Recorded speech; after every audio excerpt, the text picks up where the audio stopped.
भगवान श्री कृष्ण सरस हैं, महारास करते हैं, रास रसौ वही सह।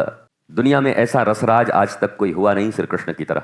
और वही श्री कृष्ण उद्धव जी को कह रहे हैं कि उद्धव, ये जितना योग यज्ञ हवन जप कीर्तन जितने प्रकार के अनुष्ठान तुम देखते हो, व्रत, इन सब में भी उतना सामर्थ्य नहीं है उद्धव जितना सामर्थ्य मुझे प्रसन्न कर देने की सत्संग में है। ये उद्धव से भगवान कह रहे हैं। उद्धव से उनका ये कन्वर्सेशन है, और ये कन्वर्सेशन सब लास्ट में है, अंत में।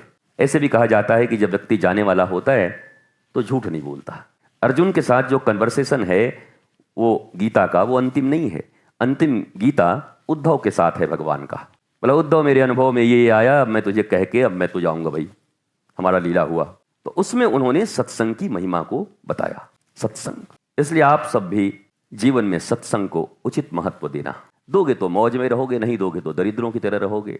इसमें कोई रिक्वेस्ट करने की भी कोई बात थोड़ी, कोई कंडक्टर हम थोड़ी, या कोई टिकट थोड़ी बेच रहे हैं, कोई हमारा प्रोडक्ट थोड़ी है कि खरीद लीजिए बॉर्नवीटा हॉर्लिक्स 10% हमको मिलेगा। तुम करोगे तो आनंदित होगे, नहीं करोगे तो दरिद्रों की तरह जियोगे। It's your choice, not mine. तुम फ्री हो। शास्त्र संत ईश्वर किसी को बाध्य नहीं करते, गुरु किसी को बाध्य नहीं करते, उनकी वाणी किसी को बाध्य नहीं करती, तुमको मानना ही पड़ेगा। No no no no, it's universal truth, you may or not, it's your choice. Hanuman ji इतने बड़े संत हैं, रावण को समझा के आए, नहीं माना, हनुमान जी कहे तेरी मर्जी। अंगद जी समझा के आए, नहीं माना, अंगद जी बोले तेरी मर्जी। भगवान श्री कृष्ण स्वयं दुर्योधन को समझाने गए, नहीं माना, बोले इसको पकड़, इसको जेल में डाल, ये ग्वाला आकर के हमको समझा रहा है, गाय चराने वाला है, हम हस्तिनापुर के राजा, बताओ इसको, इस शर्म भी नहीं आता इसको। भगवान ने कहा इट्स योर चॉइस। और चॉइस तो ऐसा था कि फिर देखे ही, मार के भीम ने जांघ तोड़ दी। कुरुक्षेत्र के मैदान में पड़ा हुआ मक्खी भी नहीं भगा पा रहा था।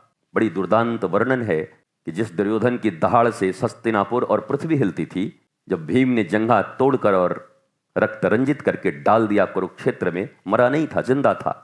मक्खियां भिनभिना रही थी, पर हाथों में इतनी ताकत नहीं थी कि मक्खी हटा सके। कभी तूती बोलती थी उस दुर्योधन की। भगवान समझाने गए थे, सत्संग करने गए थे। सत्संग का अर्थ ऐसा कोई आयोजन ही नहीं होता कि मैं ऐसे गद्दी पर बैठा हूं, तुम नीचे बैठे हो और हम शुरू हुए आधे घंटे के लिए और ये सत्संग हो गया। सत्संग, ट्रूथ, जिस किसी भी माध्यम से तुम्हारे हृदय में प्रवेश कर रहा हो, उसे सत्संग कहते हैं। दत्तात्रेय बहुत बड़े ऋषि हुए, वो बेश्या के घर गए थे, प्रोस्टिट्यूट, और उसको गुरु बना लिया। वहां से सीखा उन्होंने कुछ, उससे भी। It's happening always. सत्संग ऐसी कोई विधा नहीं कि इसी आधे घंटे में होती है, इट्स गोइंग ऑन, ये सदा हो रहा है। अगर तुम्हारी इंद्रियां खुली हैं, बोध खुले हैं, तो जैसे दत्तात्रेय ने 24 गुरु बनाए सीखने के लिए। सीखने के लिए हजारों लाखों गुरु हैं दुनिया में, करोड़ों, सबसे सीखो।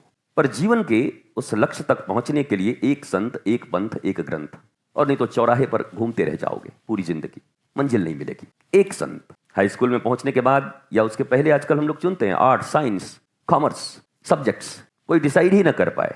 2 क्लास आर्ट्स का, 3 क्लास कॉमर्स का, 4 क्लास साइंस का। जब परीक्षा होगी तो सब में लड्डू आएगा उसको, अपने आप बिना मिठाई की दुकान गए लड्डू मिलेगा उसको हर जगह। तो तुम्हारे जीवन में भी लड्डू मिलेंगे तुम्हें। You have to choose your path. आपको लक्ष्य करना होगा, चुनना होगा, एक निश्चित और निर्धारित दिशा की ओर जानी होगी। जिसकी दिशा ठीक नहीं होती उसकी दशा ठीक नहीं होती। दिशा भ्रम जिसका है उसकी दशा कभी ठीक नहीं हो सकती। फिजिकली आपका प्रोफेशन क्या है उससे कोई फर्क नहीं पड़ता। You are teacher, you are leader, conductor, contractor, engineer, doctor, IAS, IPS, businessman, singer, musician, कुछ भी हो सकता। It's your profession. बट सत्संग तुम्हें सब में ग्रहण करना होगा। और ये गीत गाने वाले और म्यूजिशियन से ज्यादा सुर और असुर को कौन समझता होगा। कहते सुर लग गई। सुर माने सुर, देव। बोला बेसुरा, बेसुरा माने असुर, राक्षस। कोई अच्छा सुर लगा के गाने वाला हो, बगल में कोई बेसुरा बैठ जाए तो समझो राक्षस ही बैठ गया, वो तुमको गाने ही नहीं देगा।